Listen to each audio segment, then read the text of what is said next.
사랑하는 여러분, 저는 김 집사입니다. 오늘 저는 제 신앙 여정에서 가장 뜨거웠던 불길, 가장 깊은 수렁, 그리고 마침내 저를 건져 올리신 하나님의 놀라운 은혜에 대한 이야기를 들려드리려 합니다. 이 이야기는 저 개인의 간증이지만 어쩌면 이 시대 교회의 모든 성도가 함께 고민해야 할 본질적인 질문을 담고 있을지도 모릅니다. 저는 평생을 교회에 헌신했습니다. 저의 모든 시간과 에너지, 그리고 재능을 주님의 몸 된 교회를 섬기는 일에 아낌없이 쏟아부었습니다. 그리고 마침내 그 헌신이 인정받는 순간이 온 줄 알았습니다. 교회의 어른이 되는 직분, 장로 피택을 제안받았을 때 저는 가슴 벅찬 감동을 느꼈습니다. 이제야 하나님께서 나의 봉사를 기쁘게 받으셨구나 생각했습니다. 하지만 그 기쁨은 잠시였습니다. 그 영광스러운 직분 앞에 현실이라는 냉정한 조건이 놓여 있었기 때문입니다. 교회 측에서 제시한 조건은 바로 장로가 되기 위한 자격 헌금 1,000만 원이었습니다. 여러분은 이 말을 들었을 때 어떤 생각이 드십니까? 저에게는 이 1,000만 원이라는 숫자가 마치 십자가, 복음의 순수성을 가로막는 거대한 물질주의의 장벽처럼 느껴졌습니다. 과연 직분은 돈으로 살 수 있는 것일까요? 헌금의 액수가 한 사람의 영적 리더십을 증명하는 척도가 될 수 있을까요? 오늘 저는 이 첨예한 갈등의 한복판에서 제가 어떻게 처절하게 싸웠고 무너졌으며, 그리고 결국 하나님의 음성을 듣고 진정한 섬김의 자리로 돌아올 수 있었는지 그 생생한 이야기를 전하고자 합니다. 이 간증이 여러분의 신앙 여정의 깊은 울림과 새로운 도전이 되기를 진심으로 기도합니다. 저는 흔히 말하는 모범 신앙인의 표본이었습니다. 교회는 제게 있어 단순한 건물이 아니라 저의 존재 가치를 증명하는 무대였습니다. 어렸을 때부터 제가 가장 잘했던 일은 남들에게 칭찬받는 신앙생활이었습니다. 주일학교에서 성경 퀴즈를 맞추면 선생님의 눈이 반짝였고, 새벽 기도를 거르지 않으면 어른스럽다는 칭찬을 들었습니다. 저는 그 칭찬의 달콤함에 중독되어 있었습니다. 제 신앙생활의 동기는 서서히 하나님 사랑에서 사람들의 인정으로 바뀌어갔습니다. 저는 봉사의 양을 늘려갔습니다. 청년회 회장, 성가대 지휘, 재정부 핵심 멤버까지 교회에 발을 들이지 않은 날이 없었습니다. 만약 누군가 저에게 당신의 삶에서 교회가 차지하는 비중이 몇 %냐고 묻는다면 저는 주저없이 90% 이상이라고 대답했을 것입니다. 그러나 그 90%는 하나님께 바치는 헌신보다는 사람들에게 인정받기 위한 퍼포먼스로 채워져 가고 있었습니다. 예를 들어, 저는 재정부에서 일할 때 제 헌금 봉투에 적힌 금액이 다른 사람들의 것과 비교되는 것을 무척 신경 썼습니다. 액수가 적은 날은 마치 하나님께 점수를 깎인 것 같은 죄책감에 시달렸고, 일부러 남들이 보는 앞에서 헌금을 더 많이 넣는 날도 있었습니다. 저의 기도는 하나님께 드리는 간구라기보다는 스스로를 정당화하는 논리에 가까웠습니다. 저는 저의 신앙생활을 철저히 업적으로 계산하고 있었습니다. 헌금 총액, 봉사시간, 참석률, 이 모든 지표가 저를 구원받을 만한 사람으로 만들어준다고 믿었습니다. 그래서 저는 교회의 직분, 특히 장로라는 직분을 이 모든 헌신의 최종적인 보상이자 세상 사람들이 인정하는 영적인 성공의 증표로 여기고 있었습니다. 제 마음속에는 직분에 대한 갈망이 하나님에 대한 갈망보다 훨씬 더 크게 자리 잡고 있었던 것입니다. 저의 과거는 결국 자기의와 인간적인 욕망이 뒤섞인 위험한 신앙의 토대 위에 세워진 삶이었습니다. 교회의 중책을 맡게 되면서 저는 이 아름다운 공동체의 그늘진 부분을 직시하게 되었습니다. 교회가 겉으로는 사랑과 섬김을 외치지만 실제로는 세속적인 경쟁 논리와 권력 구조에서 벗어나지 못하고 있다는 현실이었습니다. 특히 중요한 정책 결정이나 직분자 선출 과정에서 재력이나 사회적 배경이 알게 모르게 중요한 잣대가 되는 것을 보면서 깊은 회의감에 빠졌습니다. 어느 날 한 집사님이 경제적인 어려움 때문에 봉사를 쉬어야 했을 때 교회는 그분을 배려하기는커녕 조용히 중요한 역할에서 제외시켰습니다. 반면 큰 헌금을 약속한 분은 불과 몇 년 만에 교회의 요직을 맡게 되는 것을 보았습니다. 제 마음속에서는 이것이 과연 정의인가? 라는 질문이 솟구쳐 올랐습니다. 이러한 현실은 저의 영혼을 황폐하게 만들었습니다. 저 역시 그 시스템의 일부였고 결국 인정받고 싶은 욕망 때문에 그 모든 부조리를 외면하고 있었습니다. 저는 겉으로는 여전히 열심히 봉사했지만 제 마음은 완전히 메말라갔습니다. 기도 시간에는 말이 나오지 않았고 주일 예배 시간에는 빨리 이 시간이 끝났으면 하는 생각만 가득했습니다. 성경을 펼쳐도 활자는 눈에 들어오지 않았고 영적인 기쁨은 사라진 지 오래였습니다. 저는 이 모든 갈등과 고통을 마귀의 시험이라고 치부하며 스스로를 속이려 했습니다. 하지만 제 영혼은 점점 더 깊은 갈증에 시달렸습니다. 저는 하나님을 사랑하고 있습니까? 아니면 단지 이 교회를 사랑하고 있습니까? 제가 좇는 것은 예수 그리스도의 영광입니까? 아니면 교회가 부여하는 세상적인 명예입니까? 이 질문들은 저를 밤새 괴롭혔습니다. 저는 물질적인 성공이 아니라 예수님만이 주실 수 있는 진정한 위로와 평안을 갈망하기 시작했습니다. 이 고통의 시간은 저를 위선적인 봉사의 자리에서 끌어내려 순수한 신앙의 자리로 돌아가야 한다는 강력한 신호였습니다. 장로 피택 제안과 함께 들은 1,000만 원의 조건은 저를 더 이상 도망칠 수 없는 벽 앞에 세웠습니다. 그 현실 앞에서 저는 제 평생의 신앙을 다시 점검해야 했습니다. 저는 면담 후 집으로 돌아와 성경을 펼치고 밤새도록 울면서 기도했습니다.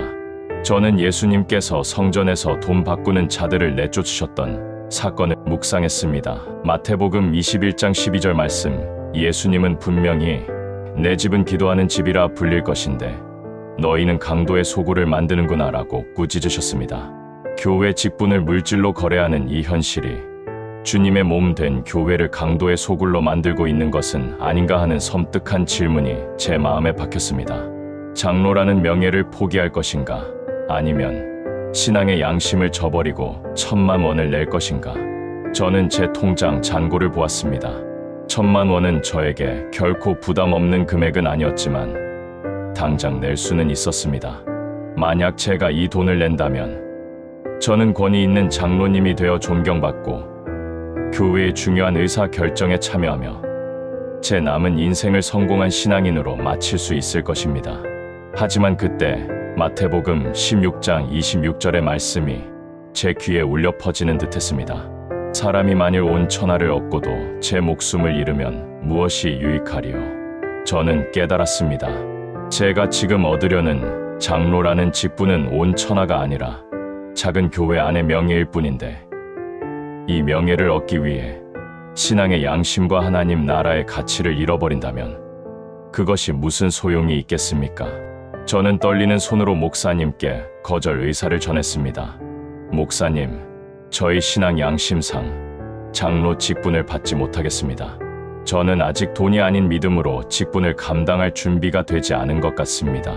직분이 헌금의 크기로 결정된다는 오해를 만들고 싶지 않습니다. 저는 그저 교회 구석에서 조용히 봉사하는 성도로 남겠습니다.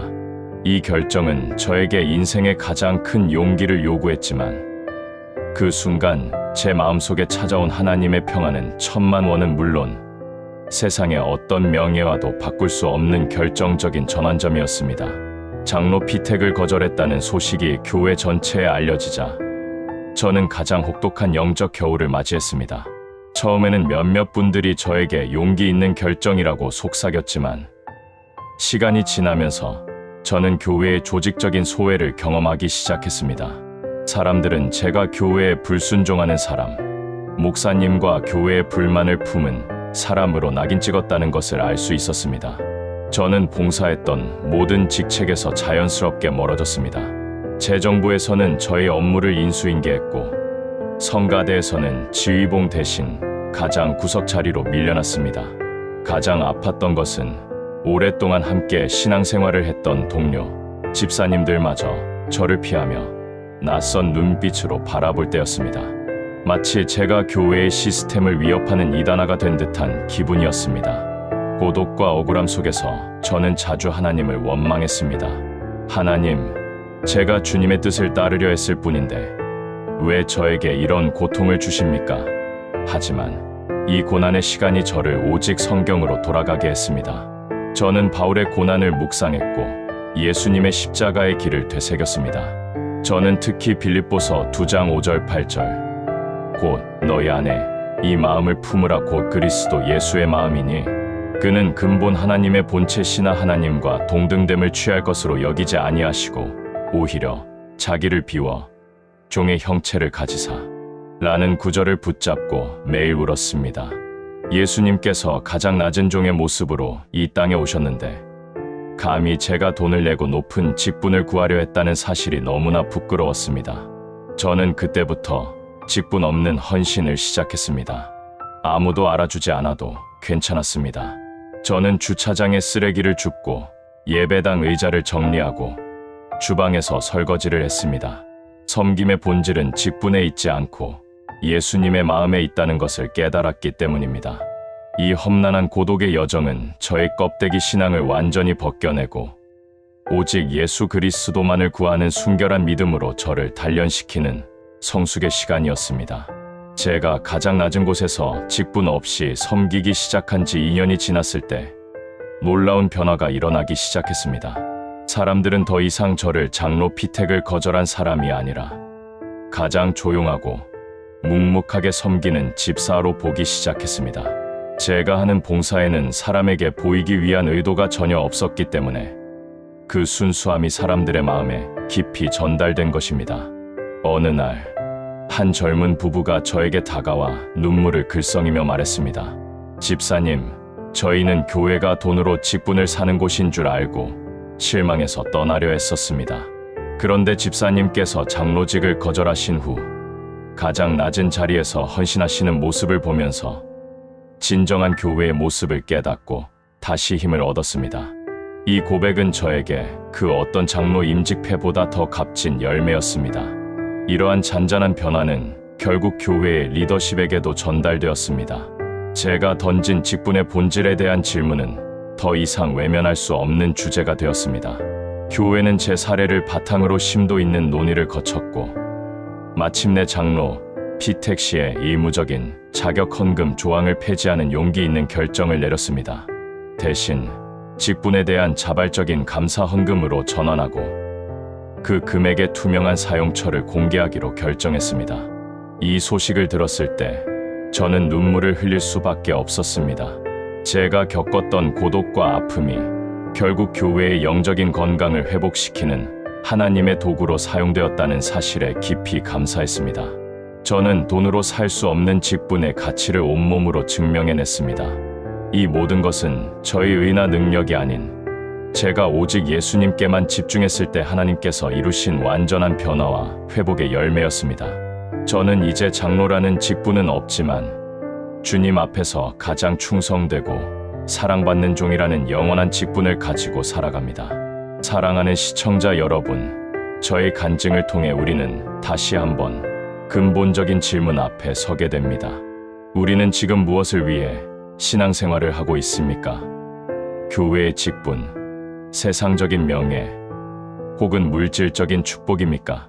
아니면 오직 예수 그리스도의 사랑과 그분의 십자가 복음입니까?